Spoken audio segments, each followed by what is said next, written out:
सो हमने last time देखा था refraction of light through prism, जिसमें कि हमने डिराइव किया था। हमने एक तो जो रिफ्रैक्टेड एंगल होता है R1 प्लस R2 वो बराबर होता है एंगल ऑफ प्रिज्म के।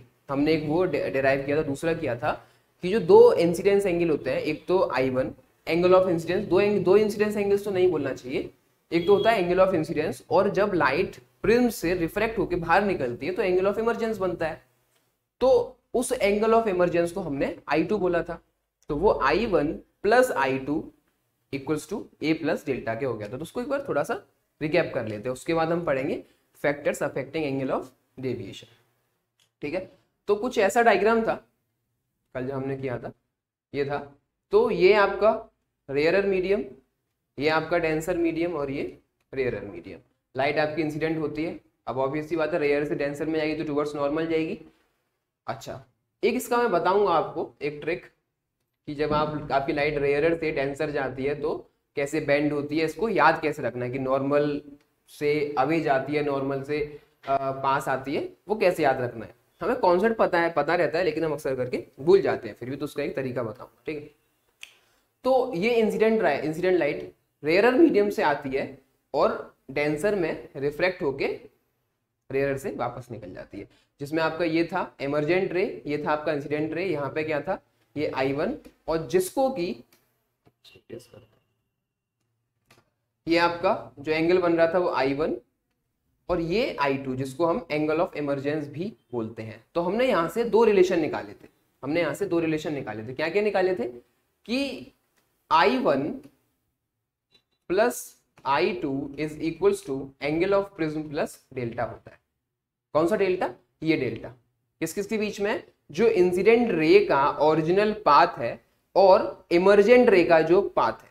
मतलब इमर्जेंट रे का ये क्या पाथ है, इसमें ऐसा लगता है कि इमर्जेंट रे इधर से आ रही है, ऐसा लगता है। ओके, चलो, तो एक तो हमने ये डिराइव किया था कि एंगल ऑफ इंसिडेंस और एंगल ऑफ इमर्जेंस का जो सम होता है वो एंगल ऑफ प्रिज्म और एंगल ऑफ डेविएशन के बराबर होता है। हमने ये निकाला था।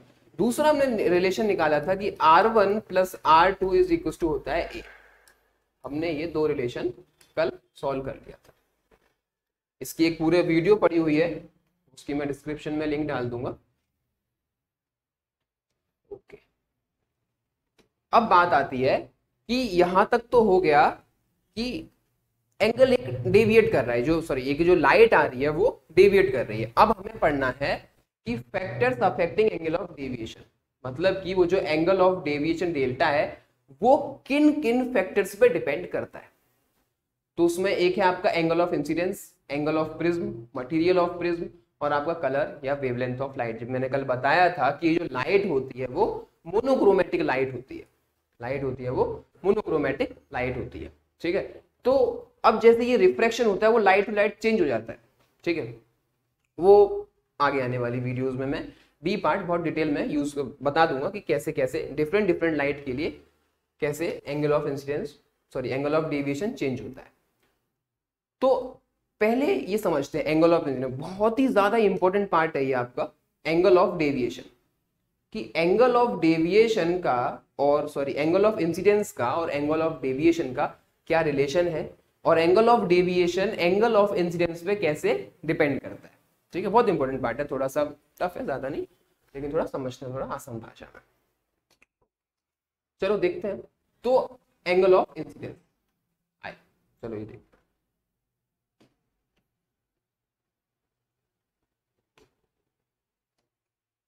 Okay, dependence of angle of deviation और एंगल ऑफ इंसिडेंस। अच्छा, तो समझते हैं पहले इसको। एक्सपेरिमेंटली ऐसा देखा गया है कि जैसे जैसे आपका एंगल ऑफ इंसिडेंस बढ़ता है,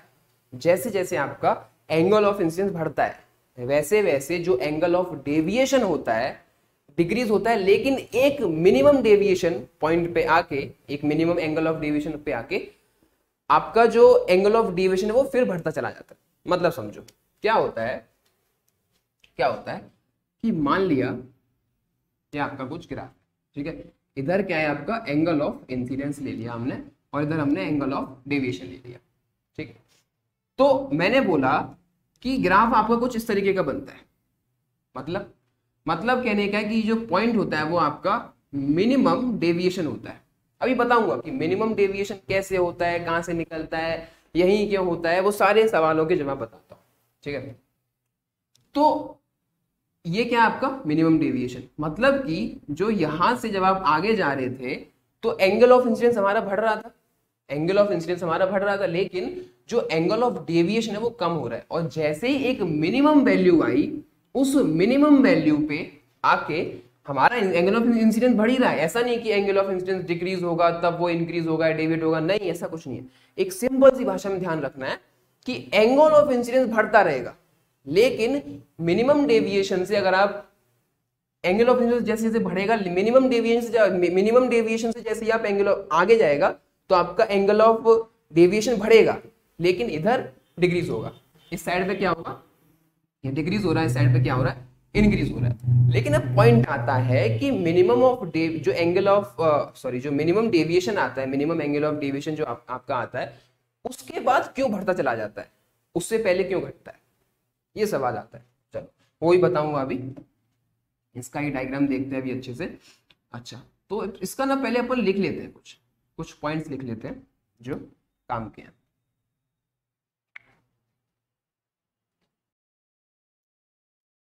ओके, तो ये आपका पहला पॉइंट है, जैसे it is experimentally observe that as angle of incidence increases, जैसे जैसे आपका एंगल ऑफ इंसिडेंस इंक्रीज होता है, एंगल ऑफ इंसिडेंस इंक्रीज होता है, वैसे वैसे angle of deviation first decrease, angle of deviation पहले डिक्रीज करता है, एक मिनिमम वैल्यू पे आता है for certain angle of incidence. ऐसा नहीं कि किसी भी एंगल ऑफ इंसिडेंस के लिए आ जाएगा, एक सर्टेन एंगल ऑफ इंसिडेंस होता है, उसी के लिए मिनिमम एंगल ऑफ डेविएशन आता है। वहां तक क्या होता है, वहां तक डिक्रीज होता है। उसके बाद मिनिमम एंगल ऑफ डेविएशन आने के बाद क्या होता है, ठीक है, सर्टेन एंगल ऑफ इंसिडेंस पे जो मिनिमम एंगल ऑफ डेविएशन आपका आ जाता है, उसके बाद क्या होता है, angle of deviation begins to increase, उसके बाद उस पॉइंट के बाद बढ़ना चालू करता है। चलो ये तो हो गई थियरी, आप एग्जाम में लिख के आओगे, 2-4 नंबर मिल जाएंगे, एग्जामिनर पास कर देगा। थोड़ा समझते हैं इस बात को, थोड़ा सा इसको रियल लाइफ से रिलेट करते हैं। देखो क्या होता है, जब भी कभी हमारा स्कूल या कॉलेज स्टार्ट होता है, हम लोग क्या करते हैं, जब भी कभी हमारा स्कूल या कॉलेज स्टार्ट होता है, हम क्या करते हैं कि चलो अभी तो टीचर स्टार्टिंग कर रहा है ना, स्टार्टिंग कर रहा है, लेकिन स्टार्टिंग कर रहा है तो क्या होता है कि चलो एक पहले हमारा एक लेक्चर हुआ, तो हम क्या करें, चलो अभी तो एक ही लेक्चर हुआ है, पढ़ लेंगे बाद में। दूसरे दिन गए, चलो अभी तो 2 लेक्चर हुआ, क्या है, चैप्टर तो रीड कराया है, चलो बाद में देख लेंगे। वैसा ही सीन यहाँ पे, लेकिन क्या होता है कि कभी टीचर पीछे नहीं आता, तो टीचर क्या है यहाँ पे, एंगल ऑफ इंसिडेंस, और बच्चा क्या है, एंगल ऑफ डेविएशन। मतलब कहने का क्या है कि जैसे जैसे जैसे जैसे टीचर आगे बढ़ता है, बच्चा क्या करता है, बच्चे का ना एक मिनिमम वैल्यू होती है कि इस पॉइंट पे मैं आके पढ़ूंगा, लेकिन बड़े ढीठ होते हैं कि हम वहां पे भी आके नहीं पढ़ते, जब एग्जाम आ जाते हैं तब हम पढ़ते हैं, है ना। तो कुछ बच्चे होते हैं वो क्या करते हैं, रातों रात पढ़ के 85 ले आते हैं या 90 टॉप कर देते हैं, कुछ बच्चे नहीं होते, मेरे जैसे होते हैं, ठीक है। तो क्या होता है कि टीचर क्या है यहाँ पे, एंगल ऑफ इंसिडेंस, टीचर अपना पढ़ाते जा रहा है, अपने एक स्लो पेस में पढ़ाते जा रहा है, बच्चा क्या है, बच्चा यहाँ पे एंगल ऑफ डेविएशन, टीचर पढ़ा रहा है, चलो ठीक है चल रहा है, बच्चा क्या कर रहा है, अरे कर लेंगे। लेकिन जैसे ही एग्जाम की डेट आती है या 10-12 दिन रह जाते हैं, क्या करता है, फिर बच्चा पढ़ना स्टार्ट करता है। तो उस पॉइंट तक, वो जो जिस पॉइंट पे बच्चा पढ़ना स्टार्ट करता है, वो जो पॉइंट है वो है एंगल ऑफ मिनिमम डेविएशन। क्या करता है, वहां तक बच्चे को बहुत काम इकट्ठा हो चुका होता है, पढ़ाई करी नहीं, दोस्तों मस्ती मजाक करते रहे, क्या हुआ, वो है मिनिमम एंगल ऑफ डेविएशन। फिर क्या करता है, टीचर तो आगे जा रहा है, लेकिन क्या करेगा, बच्चा उसको इंप्रूव करेगा, तो धीमे धीमे इंप्रूव, तो एंगल ऑफ डेविएशन क्या करेगा, बढ़ता ही जाएगा, मतलब काम जो आप पे लोड हो रहा है वो बढ़ता ही जाएगा। ऐसे क्या होता है, एंगल ऑफ इंसिडेंस जैसे जैसे आपका इंक्रीज होता है, वैसे वैसे एक सर्टेन एंगल पे आपका मिनिमम एंगल ऑफ डेविएशन आता है। मतलब एक टाइम होता है वहां पे कि आप लिमिट क्रॉस हो जाती है, ठीक है ना। अभी यहाँ पे बताऊंगा, तो इसको आप मिनिमम एंगल ऑफ डेविएशन को कैसे समझोगे, अभी आपको वो भी दूसरे पॉइंट में समझाऊंगा कि जैसे ही आपकी लाइट इंसिडेंस होती है और रिफ्रैक्ट होती है जब आप डेंसर मीडियम में, तो उस मिनिमम एंगल ऑफ डेविएशन पे वो जो रिफ्रैक्टेड लाइट होती है वो बेस के पैरेलल हो जाती है। बात समझ में आई, चलो, तो ये तो आपका हो गया पहला पॉइंट, ये तो आपका हो गया पहला पॉइंट। दूसरा पॉइंट देखते हैं। ओके, तो ये पॉइंट समझ में आया। इस पॉइंट को थोड़ा ग्राफिकली समझते हैं।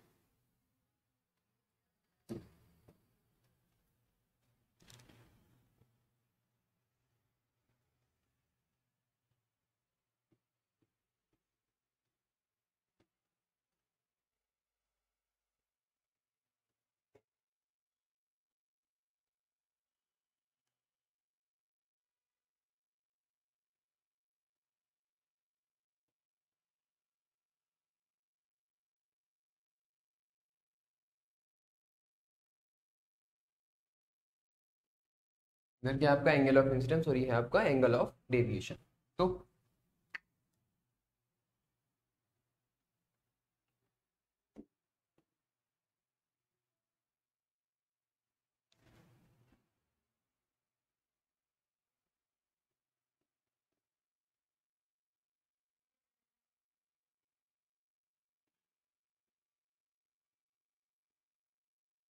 देखो समझो क्या हो रहा है, इधर एंगल ऑफ इंसिडेंस इंक्रीज हो रहा है, एंगल ऑफ इंसिडेंस इंक्रीज हो रहा है, लेकिन जो एंगल ऑफ इंसिडेंस जैसे जैसे जैसे जैसे इंक्रीज हो रहा है, मतलब जैसे जैसे टीचर पढ़ाता जा रहा है, लोड ज्यादा आता जा रहा है। पढ़ाई तो हमारी वैसी पहले थी, पहले जैसी थी वैसी अब है।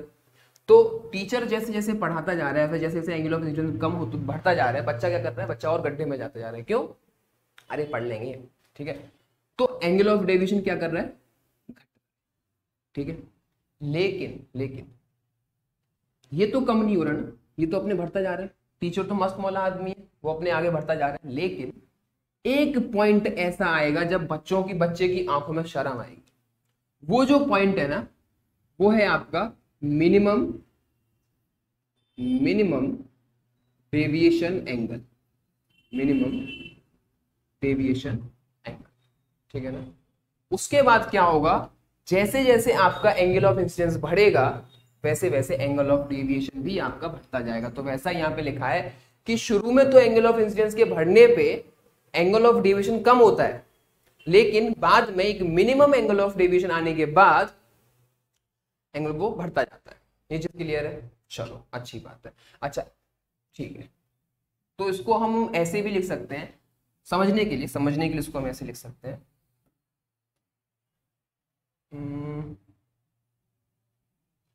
ऐसे लिख सकते हैं समझने के लिए कि मिनिमम डेविएशन से पहले की बात कर रहा हूं, बिफोर मिनिमम डेविएशन क्या है कि एंगल ऑफ इंसिडेंस और एंगल ऑफ डेविएशन में इनवर्सली रिलेशन है, कह सकते हैं ऐसा, ऐसा कह सकते हैं समझने के लिए, ठीक है। दूसरा ये क्या है, बिफोर। और अगर हम आफ्टर की बात करते हैं, आफ्टर क्या हो रहा है, डायरेक्टली प्रोपोर्शनल हो रहा है, डायरेक्टली प्रोपोर्शनल, ठीक है। ये चीज समझने के लिए आप ऐसे याद रख सकते हैं इसको। ये चीज क्लियर है? इसको याद रखने के लिए लिख देता हूं, याद रखने के लिए। चलो ये चीज क्लियर है। अच्छा अब समझते हैं कि ये जो आपका मिनिमम डेविएशन एंगल होता है, ये आता कब है, कब आता है ये मिनिमम डेविएशन एंगल? अच्छा बताऊंगा मैं कि बाकी की चीजें में कि डेविएशन हम एंगल ऑफ इंसिडेंस क्या कब निकालते हैं, कब कितना रहता है, कैसे कैसे चेंज होती है वैल्यू, वो सारी चीजें बताएंगे, एक एक स्टेप बाय समझते हैं। अब बात आती है कि जो मिनिमम डेविएशन एंगल होता है ये आता कब है। जैसे कि मैंने यहाँ पे लिखा है कि for certain angle of incidence, ये जो मिनिमम डेविएशन आता है वो सर्टेन एंगल ऑफ इंसिडेंस के लिए आता है। ऐसा नहीं कि हर एक इंसिडेंस के लिए आ जाएगा। अब शाहरुख खान हर किसी से तो हाथ नहीं मिलाएगा ना, किसी किसी इंसान से हाथ मिलाएगा, ठीक है ना। तो जैसे कि टीचर जैसे जैसे पढ़ाता जाएगा, मतलब हर एक बच्चा तो वैसे ज्यादातर बच्चे होते ही हैं ऐसे, तो छोड़ो, तो सर्टेन एंगल ऑफ इंसिडेंस के लिए, सर्टेन एंगल ऑफ इंसिडेंस के लिए मिनिमम एंगल ऑफ डेविएशन आएगा, और उस मिनिमम एंगल ऑफ डेविएशन पे वो जो आपकी रिफ्रैक्टेड लाइट होगी और जो प्रिज्म का बेस होगा वो पैरेलल हो जाएगा। समझते हैं कैसे।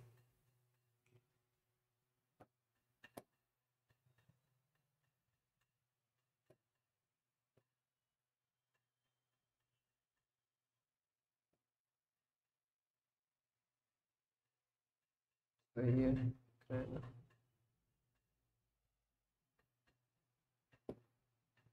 चलो, ऐसे क्या लिखा हुआ? It is found that angle of deviation becomes minimum when angle I is equal to angle of incidence. When angle I is equal to angle of incidence, मतलब कि जिस एंगल से इंसिडेंट लाइट आपकी आ रही है और जिस एंगल से बाहर जा रही है, जिसको हमने लास्ट जो क्लास में किया था I2 बोला था, या फिर हम उसको एंगल ऑफ इमरजेंसी बोल देते हैं। ऑब्वियस सी बात है ना कि रिफ्रैक्ट, जब मैंने बताया था कि लाइट पैरेलल हो जाएगी, जो रिफ्रैक्टेड लाइट है वो पैरेलल हो जाएगी, ठीक है ना। तो पैरेलल किसके? पैरेलल हो जाएगी जो प्रिज्म का आपका बेस है उसके। तो ये जो एंगल ऑफ डेविएशन है आपका, मिनिमम कब होगा? मिनिमम तब होगा जब आपका एंगल ऑफ इंसिडेंस और एंगल ऑफ इमरजेंस बराबर हो जाएगा, या फिर हम कह सकते हैं एंगल R1 जो रिफ्रैक्टेड एंगल है, मतलब जो R1 है और जो R2 है ये बराबर हो जाएगा। थोड़ा समझते हैं इसको। जैसे ये डायग्राम था आपका,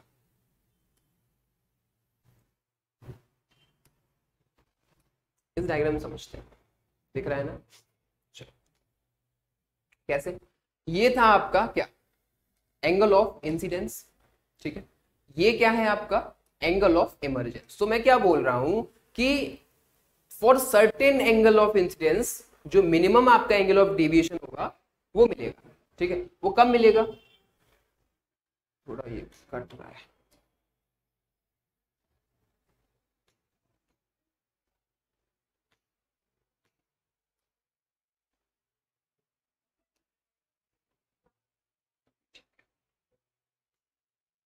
उसको लिख लिया होगा आप लोगों ने, तो अभी इस पे ध्यान देते हैं।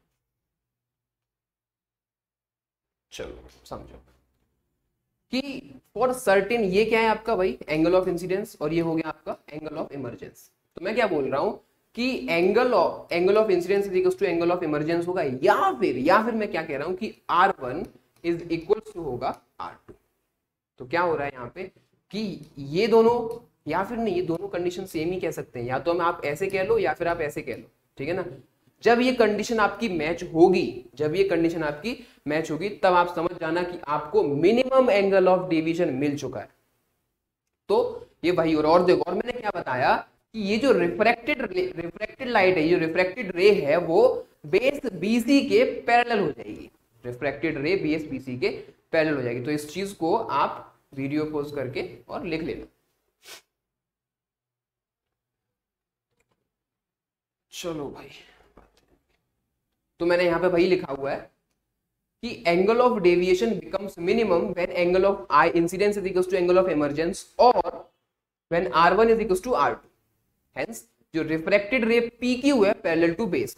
इस डायग्राम के हिसाब से रिफ्रैक्टेड रे आपकी, ये क्या है? ये रिफ्रैक्टेड रे PQ है, और ये क्या है? ये आपका बेस है, बेस है BC। तो यहाँ पे PQ पैरेलल हो गया आपका BC के। ये दोनों पॉइंट समझ में आए कि नहीं आए? ये दोनों पॉइंट बहुत इंपॉर्टेंट है। तो समझ में आ रहा है कि एंगल ऑफ इंसिडेंस के हिसाब से डेविएशन एंगल कैसे चेंज हो रहा है, और ये मिनिमम डेविएशन एंगल कब आता है। चलो ये चीज क्लियर हो गई। अच्छा, एक चीज जो तीसरी चीज है, चलो तो दिख तो रहा ही है, चलो तो इसको लिख लो। मैं ये डायग्राम इरेज करके आपको तीसरा एक और चीज बताने वाला हूं, तो मैं ये पूरा इरेज करके बताऊंगा आपको।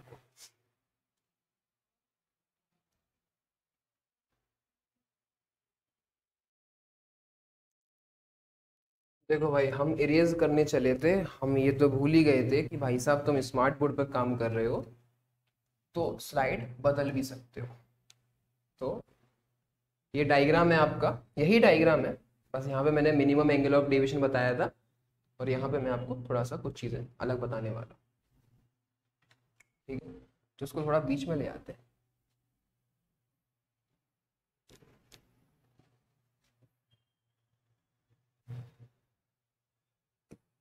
ये दिख रहा है ना? अच्छा,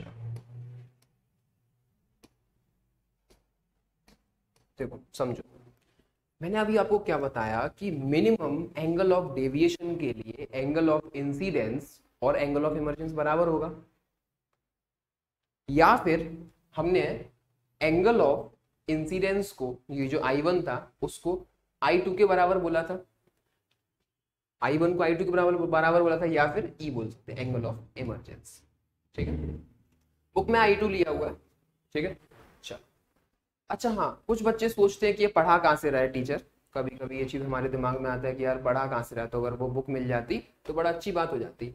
तो टेंथ ICSE का आप बुक उठा लो, वहां पे आपको ये सब मिल जाएगा और आप क्या कर पाओगे, इसको पढ़ने के बाद आप रिलेट कर पाओगे। और देखो मैं एक चीज बताता हूँ आपको कि जब भी आप कुछ भी पढ़ते हो, फिजिक्स हो, मैथ्स हो, बहुत कम लोग ऐसा बोलते हैं कि मैथ्स को रीड करो, जो मैं मानता हूँ, फिजिक्स हो, मैथ्स हो, साइंस हो, मैथ्स को रीड भी करो और सॉल्व भी करो। लेकिन फिजिक्स का क्या है, सबका ही है, फिजिक्स और मैथ्स का भी, रीड भी करो सॉल्व भी करो, लेकिन उससे पहले किसी भी बुक को रीड करने की आदत डाल लो। मैंने आपको बुक भी बता दी है, तो बुक मैं देखता हूँ अगर आपके पास होती है, तो ये वाली बुक है, ये बुक आई होप अमेजन पे मिल जाएगी सबको कहीं ना कहीं। तो इस बुक से मैं पढ़ता हूँ, ठीक है, 10th ICSE का, ठीक है ना, तो इसको ध्यान रखना। चलो अब टॉपिक पे वापस आ जाते हैं। चलो, तो ये चीज समझ में आई।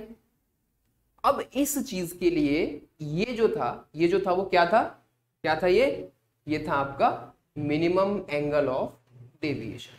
बात समझ में आई, ठीक है, मिनिमम एंगल ऑफ डेविएशन। और इधर क्या था, इधर आपका एंगल ऑफ इंसिडेंस बढ़ता जा रहा है।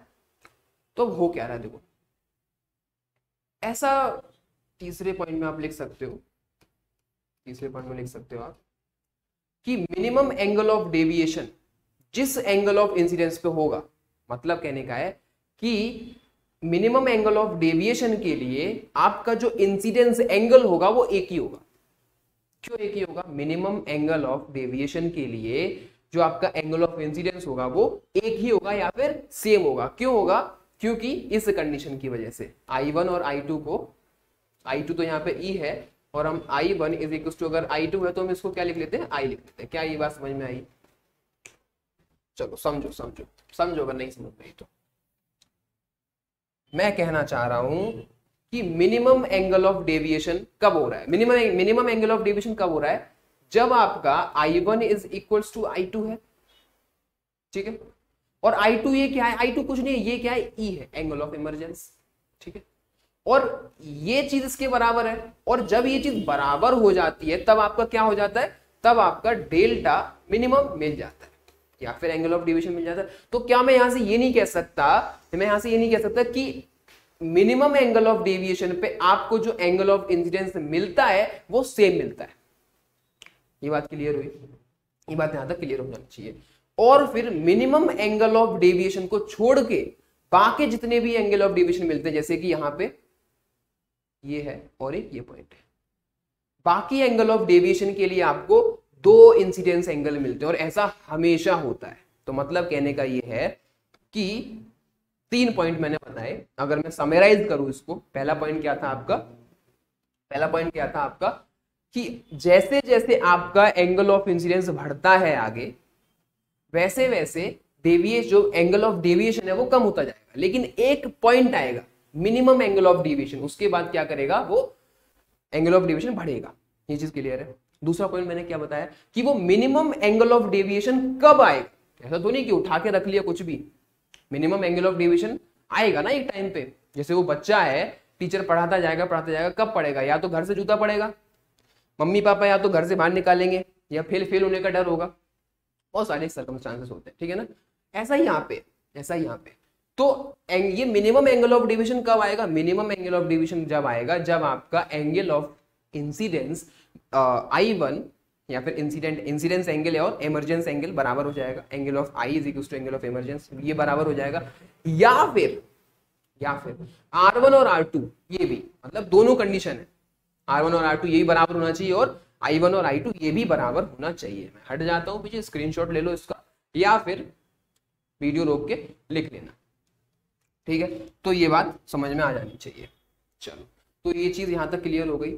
अब समझते हैं कि मिनिमम एंगल ऑफ डेविएशन की इक्वेशन होती है। जैसे कि मैंने आपको लास्ट क्लास में एक लेक्चर पढ़ा है, प्रीवियस लेक्चर मैंने अपलोड किया था, तो मैंने उसमें बताया था लाइक यहां से समझो। चलो मैं इसको इरेज कर देता हूं। अच्छा, ये तो आप लोगों ने लिख ही लिया होगा क्योंकि वो थोड़ा सा इरेज हो गया है बाय मिस्टेक, थोड़ा गड़बड़ हो गया, एक के ऊपर एक ओवरलैप हो गया, ये कुछ ऐसा हो गया, मतलब सब ही गड़बड़ हो गया। तो ये तो लिख ही लिया होगा, तो मैं इसको इरेज कर देता हूँ, बेकार लग रहा है। ठीक है। अच्छा, तो मैं क्या बताने वाला था कि मिनिमम एंगल ऑफ डेविएशन हम निकालते कैसे, मिनिमम एंगल ऑफ डेविएशन हम निकालते कैसे। ठीक है, कैसे निकालते हैं देखो। हमने जब ये डेरिवेशन किया था, तो हमने एक चीज पढ़ी थी, क्या रिलेशन पढ़ा था, I1 plus I2 is equals to A plus delta. I1 plus I2 is equals to A plus delta, ये पढ़ा था, जिसमें ये जो आपका A था वो क्या था, एंगल ऑफ प्रिज्म था, एंगल ऑफ प्रिज्म था। चेंज कर लेता हूं, ये जो चीज थी आपकी, ये था आपका एंगल ऑफ प्रिज्म। ठीक है। अच्छा, डेल्टा क्या था, डेल्टा बहुत बार बता चुका हूं, भूलना मत, क्या है ये, angle of deviation, angle of deviation. Clear है यहां तक। चलो, तो ये वाली इक्वेशन उठा लेते हैं। एक और चीज, आप जब मैंने ये बोला कि हमने यहां से दो चीजें डिराइव करी थी, एक तो ये था, ठीक है, दूसरा एक चीज और थी, क्या था कि भाई R1 plus R2 is equal to था A। इसका भी यूज है, लेकिन बाद में देखते हैं। ठीक। अच्छा, अभी ये एक ही फैक्टर चल रहा है, एंगल ऑफ इंसिडेंस जो मैंने बताया था, जिसकी वजह से एंगल ऑफ डेविएशन बदलेगा, अभी वही पॉइंट चल रहा है। बाकी के पॉइंट, रिफ्रैक्टिव इंडेक्स, प्रिज्म मोटा होगा पतला होगा, वो सारी चीजें तो अभी बहुत बाद में आएंगी। ये वाला पॉइंट बहुत इंपॉर्टेंट है, बाकी जो आपकी बाकी 3 पॉइंट है वो थियरी है, बहुत बहुत बेसिक चीज है, ये समझना बहुत टफ है या फिर थोड़ा मुश्किल है। ठीक है, तो इसको भी अब यूज करेंगे। पहले ये चीज देखते हैं, angle of deviation, angle of, ठीक है।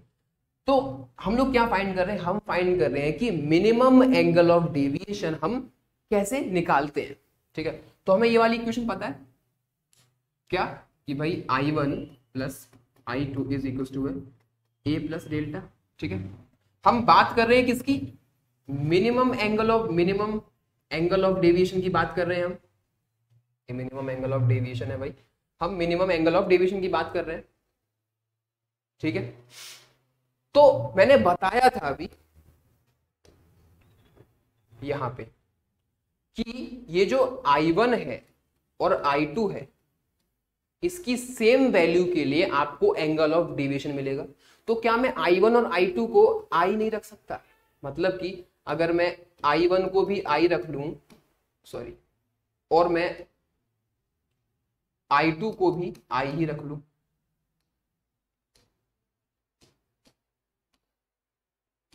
तो क्या हो जाएगा यहाँ पे, I1 प्लस I2, यहां से क्या हो जाएगा, यहां से आपका आ जाएगा 2I, यहां कर रहे थे हम, यहां से क्या आ जाएगा आपका 2I। ठीक है, 2I is equals to A plus delta.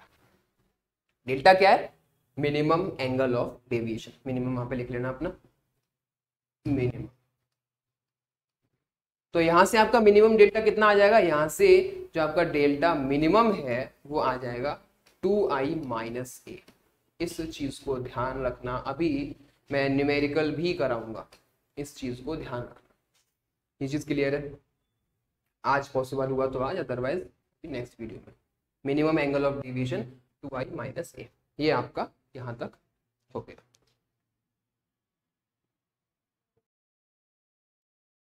चलो, तो अभी देखते हैं अपन deviation at different angle of incidence, मतलब कि डिफरेंट एंगल ऑफ इंसिडेंस में डेविएशन कैसे होता है। ठीक है, मैंने मिनिमम एंगल ऑफ डेविएशन आपको बता दिया, कब आता है, कैसे आता है, एंगल ऑफ इंसिडेंस कैसे कैसे चेंज होता है। ठीक है, वो एक बार आप थोड़ा सा ध्यान समझ लेंगे। ठीक है, तो ये हमने एक डायग्राम बनाया है प्रिज्म में। अच्छा, चलो मेरे को कोई क्या बताओ, बच्चा तो कोई है नहीं सामने। ए बी सी, ये क्या है? ये जो ए बी सी है मैंने बताया था क्या होता है, ये प्रिंसिपल सेक्शन होता है, प्रिंसिपल सेक्शन होता है, ठीक है, जिसको देख के हम प्रिज्म का पूरा मैकेनिज्म देखते हैं, ठीक है। अच्छा, अब यहां पे मैं आपको बता देता हूं कि जैसे मैंने बताया था जैसे जैसे एंगल ऑफ इंसिडेंस बढ़ता है मिनिमम एंगल ऑफ डेविएशन कम होता है। तो अभी हम यहाँ पे एंगल 70 डिग्री के लिए देखेंगे और मैं आपको किसी एक एंगल के लिए घर के लिए करके दूंगा, फिर आप देखना कि एंगल 70 डिग्री पे मिनिमम एंगल ऑफ डेविएशन कितना था और जो भी मैं एंगल दूंगा उस पर मिनिमम एंगल ऑफ डेविएशन कितना था, ठीक है। तो देखो यहाँ पे हमें एंगल ऑफ इंसिडेंस मतलब I1 गिवन है, ठीक है। तो अगर हमें I1 गिवन है, अच्छा ये क्या है आपका एक इक्विलेटरल एंगल है, ये क्या है आपका एक इक्विलेटरल एंगल है, इक्विलेटरल, ठीक है। तो ये जो एंगल है वो कितना हो जाएगा आपका 60 डिग्री हो जाएगा, मतलब कि आपके पास एंगल ए है जो कि 60 डिग्री है। मतलब आपको दो चीजें गिवन है और आपको निकालना क्या है, कैलकुलेटर है मेरे हाथ में, निकालना क्या आपको 60 डिग्री निकालना है, ठीक है। तो अपने अपने हाथ में भाई कैलकुलेटर पकड़ लो और कैलकुलेटर से हम अपन यहाँ पे सॉल्व करने वाले हैं, ठीक है। ये डेल्टा क्या है, ये जो था ये क्या था, ओरिजिनल डायरेक्शन था किसका, एंगल ऑफ इंसिडेंस का। ये क्या है, रिफ्लेक्टेड रे है, यहाँ सॉरी एमरजेंट रे है ये आपकी। तो ये ऐसा लगता है कि इधर से आ रही है, ऐसा लगता है, मैं पूरा मार्क नहीं करूंगा क्योंकि मैं पढ़ा कुछ और रहा हूं उस टाइम, ठीक, ओके। तो आपको angle of incidence I1 given है, ठीक है। आपको फाइंड करना है, सबसे पहले अपन आधा फेस, ये वाला फेस सॉल्व करते हैं, फिर अपन ये वाला फेस सॉल्व करेंगे, ठीक है। तो पहले अपन ये देख लेंगे, ये क्या आपको एंगल ऑफ इंसिडेंस गिवन है, ठीक है। आपको निकालना क्या है, आपको डेल्टा 1 निकालना है, R1 निकालना है, ठीक। तो कैसे करोगे बताओ जरा, देखो वैसे ये मैंने कुछ फॉर्मूले लिख दिए हैं, अच्छा इधर से ये कुछ फॉर्मूले लिखे हुए हैं, जैसे कि पहला है, अच्छा इसका जो रिफ्रैक्टिव इंडेक्स है वो म्यू 1.5 है। अच्छा रिफ्रैक्टिव इंडेक्स की यूनिट क्या होती है, रिफ्रैक्टिव इंडेक्स की यूनिट अगर कोई गधा बैठ के सोच रहा हो तो मैं बता दूं रिफ्रैक्टिव इंडेक्स की कोई यूनिट नहीं होती। क्यों नहीं होती रिफ्रैक्टिव इंडेक्स की यूनिट, क्योंकि म्यू इज इक्वल्स टू क्या होता है, म्यू इज इक्वल्स टू क्या होता है, या तो आप sine I upon sine R ले लो, या फिर आप सी अपॉन वी ले लो, या फिर म्यू 1 अपॉन म्यू 2 ले लो। देखो यहाँ पे हो क्या रहा है, यहाँ पे हो क्या रहा है, चलो थोड़ा शॉर्ट में बता देता हूँ। म्यू इज इक्वल्स टू होता है सी अपॉन बी, वैसे mu is equals to sine I upon sine R भी होता है, इसके लिए मैं अलग लेक्चर बना दूंगा, पहले इसको सिर्फ समझो कि इसकी यूनिट क्यों नहीं होती। देखो ये क्या है, ये आपकी स्पीड ऑफ लाइट है, ये आपकी स्पीड ऑफ लाइट है। अच्छा v है, v भी आपकी स्पीड ऑफ लाइट ही है, लेकिन स्पीड ऑफ लाइट को हमने v से रिप्रेजेंट किया है। जब लाइट आपकी पहले मीडियम से दूसरे मीडियम में जाएगी तो हमने उसको v बोल दिया है, कम हो जाएगी या ज्यादा हो जाएगी वो रेयरर या डेंसर पर डिपेंड करेगा। ये जो है ये भी आपकी स्पीड की यूनिट आपकी होती है, म्यू इज इक्वल टू इसकी आपकी यूनिट होगी कितना, इसकी जो आपकी यूनिट है वो हो जाएगी मीटर पर सेकंड, ये है ये भी मीटर पर सेकंड। अब एक कट गया ना तो उसकी यूनिट तो कुछ बची ही नहीं, इसलिए रिफ्रैक्टिव इंडेक्स की कोई भी यूनिट नहीं होती, ध्यान रखना इस चीज को। चलो अब अपने टॉपिक पे वापस आ जाते हैं, कहाँ थे हम, हमें I1 गिवन है, हमको R1 निकालना है और डेल्टा 1 भी निकालना है, ठीक है। तो अपने पास एक फॉर्मूला होता है, एक फॉर्मूला कौन सा होता है कि mu is equals to sine of angle of incidence upon sine of angle of reflection, ठीक है, क्लियर है ये चीज, जिसमें कि हमें म्यू की वैल्यू 1.5 गिवन है, क्लियर है। और ये जो साइन I1 है अगर आप यहां से देखोगे तो I1 आपको 70 डिग्री गिवन है, तो यहां से sign 70 degree upon sine R1, एक एक स्टेप ध्यान से देखना। अभी हम I1 angle of incidence find कर रहे हैं, ठीक है, क्योंकि मैं अभी आपको एक क्वेश्चन दूंगा होमवर्क, वो आपको करके आना है, क्लियर है। चलो अब यहां से हमें साइन R1 निकालना है, तो हम यहां पे sign R1 is equals to, हम इसको ऐसे लिख सकते हैं साइन 70 अपॉन 1.5, ये 5 है मेरा, ये राजू भैया का स्टाइल है 5 लिखने का। 1.5। अच्छा, R1, R1 कितना हो जाएगा यहाँ से हो जाएगा जो भी आपकी साइन 70 की वैल्यू आएगी डिवाइडेड बाय 1.5, और ये साइन इनवर्स हो जाएगा, ये साइन इधर आ जाएगा।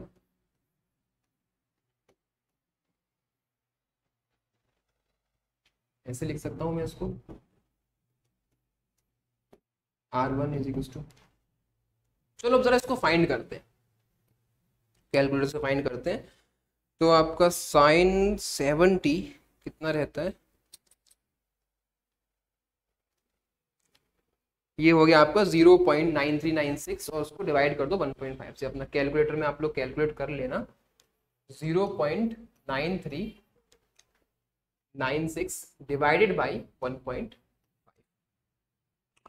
तो इसको डिवाइड डिवाइड डिवाइड 0.62, 0.62। अभी हमें इसका साइन इनवर्स करना है, मतलब कि आपको निकालना ये है साइन इनवर्स 0.62। कैलकुलेटर से हो जाएगा। जिसको कैलकुलेटर यूज नहीं करना आता तो उसमें वैसे साइन का ऑप्शन होता है, तो साइन लगाओगे आप एंगल लिख सकते हो।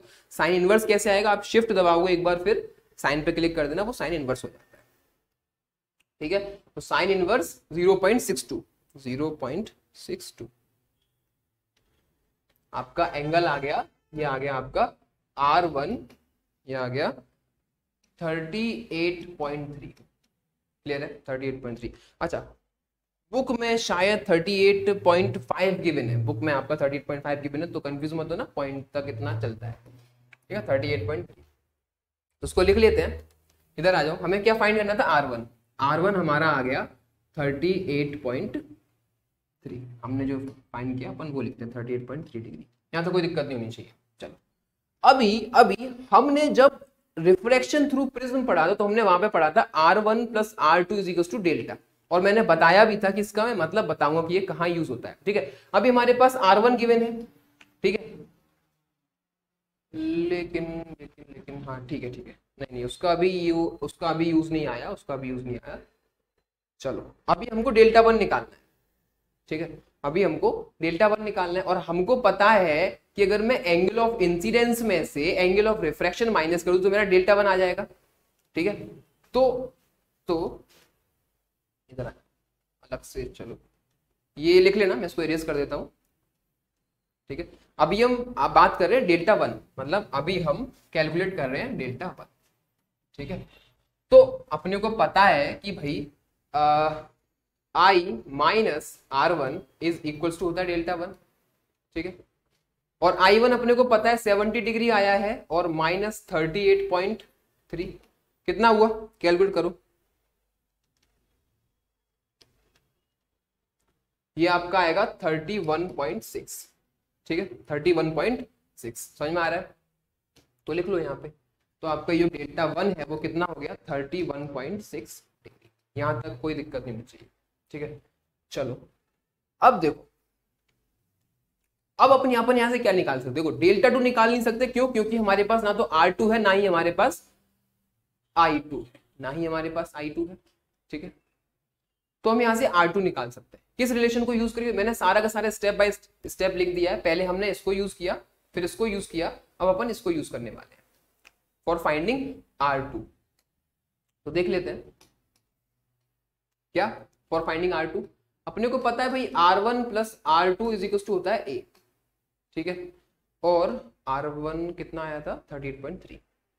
ठीक है, R1 कितना है भाई 38.3, प्लस R2 हमको फाइंड करना है, और A कितना है, A है एंगल ऑफ प्रिज्म, और इक्विलेटरल ट्राइंगल में एंगल ऑफ प्रिज्म की वैल्यू कितनी होती है, 60 डिग्री। तो A हो गया आपका 60 डिग्री। तो बस कर दो, R2 इज इक्वल टू आपका आ जाएगा 60 डिग्री माइनस 38.3।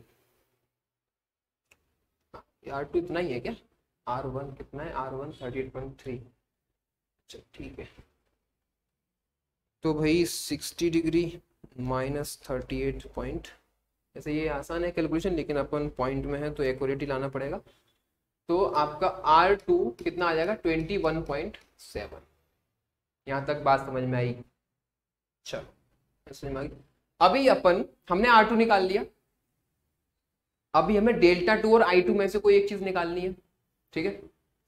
चलो अच्छा, इसको हम ये भी बोलते हैं, इसको हम क्या बोलते हैं, इस चीज को हम बोलते हैं फर्स्ट फेज, कि हम फर्स्ट सरफेस के लिए कैलकुलेशन कर रहे हैं, ऐसे बोल लो। और ये क्या है, ये हम सेकंड सरफेस के लिए कैलकुलेशन कर रहे हैं, और हम फर्स्ट सरफेस के लिए कर चुके हैं, अभी हम सेकंड सरफेस के लिए कैलकुलेशन कर रहे हैं, ठीक है। देखो अभी हमारे पास R2 है, क्लियर है, अभी हमारे पास R2 है, ठीक है। और हमको एक रिलेशन पता है, हमको एक रिलेशन पता है कि mu is equals to sine I1 upon sine R1 होता है, या फिर यहाँ 1 की जगह आप चाहिए, कैमरे में नहीं आ रहा है, मैं इसको अलग लिख देता हूँ। अपने को पता है कि भाई mu is equals to sine I upon sine R होता है, ठीक है। अब बात आती है, हमने यहाँ पे एंगल ऑफ इंसिडेंस अपने को गिवन था, अपन ने यहाँ फाइंड किया R1 फाइंड किया। अब यहाँ पे क्या है, यहाँ पे अपने को एंगल ऑफ इंसिडेंस गिवन नहीं है, बट R2 गिवन है, मतलब एंगल ऑफ रिफ्रैक्शन अपने को गिवन है, बट एंगल ऑफ इंसिडेंस अपन को गिवन नहीं है। तो अपन क्या करें, इसको उल्टा कर देते हैं, मतलब कि अगर हम इसको उल्टा कर दें, तो अगर हम 1 upon mu is equal to sine R की जगह R2 कर दो, और I की जगह पे I2 कर दो, कोई दिक्कत यहाँ तक, कोई दिक्कत नहीं होनी चाहिए, ठीक है, ये चीज क्लियर है। अब म्यू की वैल्यू कितनी थी, 1 upon 1.5 is equal to sine R2,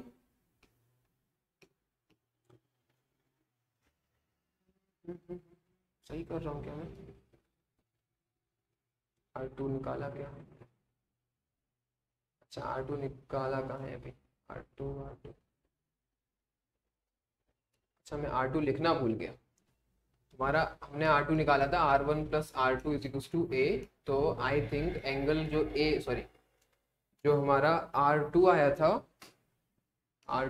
वो 21.7 आया था, ओके। तो ये जो है, ये हमारा 21.7 हो गया, यहाँ तक कोई डाउट। चलो अभी यहाँ पे आ जाओ, सॉल्व करो, यहाँ से क्या करोगे, साइन R2 और ये क्या है आपका साइन I2, क्या करोगे भाई, यहां से आपका हो जाएगा, दिख रहा है, चलो थोड़ा सा, चलो कोई बात नहीं, sign I2 is equal to आपका हो जाएगा साइन R2 इंटू 1.5, ये चीज हो जाएगी, ठीक है। अपॉन कुछ नहीं, यहां से आप I2 निकाल सकते हो, क्या I2 निकाल सकते हो आप यहां से, क्या साइन इनवर्स, और ये साइन R2 इंटू 1.5, जरा सॉल्व तो करो इसको, कितना होगा, R2 कितना था 21.7, तो साइन आपका 21.7 इंटू 1.5 कर दो, इंटू 1.5 कर दो, कितना हो गया आपका, हो गया ये 0.55। इसका अभी आपको क्या करना है, साइन इनवर्स करना है, दिख रहा है, इसका आपको साइन इनवर्स करना है, तो 0.55, तो आपका यहां से जो आपका I2 आ गया, वो आ गया आपका 33.36, बात समझ में आई, 33.36 ये आपका आ गया I2, मतलब जो ये चीज है आपकी वो 33.36 आ गई, कोई दिक्कत, अच्छा जी। अब अपने को डेल्टा 2 फाइंड करना है, हम यहां तक आ चुके हैं, अब डेल्टा 2 तो कुछ नहीं है, अभी बताया था क्या कि एंगल ऑफ इंसिडेंस में से आप R2 माइनस कर दो, आपका डेल्टा 2 आ जाएगा, मतलब कि 33.36 में से आप 21.7 माइनस कर दो, कितना बचा भाई, माइनस कर दो 21.7, आपका बचा ये डेल्टा 2 11.6, कोई दिक्कत यहां तक, अच्छा। जब मैं डेरिवेशन करा रहा था आपको, तब मैंने बताया था कि जो सम ऑफ टू इंटीरियर एंगल्स होता है वो एक एक्सटीरियर एंगल के बराबर होता है। तो अगर आपको डेल्टा फाइंड करना है, तो आप कैसे फाइंड कर सकते हो, किधर गया, इसको मैं रेज कर देता हूं। अगर आपको डेल्टा फाइंड करना है, डेल्टा इज इक्वल टू क्या करोगे, डेल्टा 1 प्लस डेल्टा 2, एक तो ये तरीका है आपका। दूसरा तरीका है आपका डेल्टा इज इक्वल टू क्या होता है, I1 plus I2 minus R1 plus R2, ये रिलेशन था, ठीक है। तो यहां से डेल्टा इज इक्वल टू क्या है, I1 plus I2 minus R1 plus R2 कितने किसके बराबर है, A के बराबर है। आप या तो इसको ऐसे फाइंड कर लो या फिर इसको ऐसे फाइंड कर लो, ठीक है। तो जो भी मेरे को डेल्टा आए यहाँ पे जो भी डेल्टा आए आप मेरे को बताओ कमेंट करके, या फिर नहीं समझ में आए तो ऐसा मेरे को बताओ, ठीक है।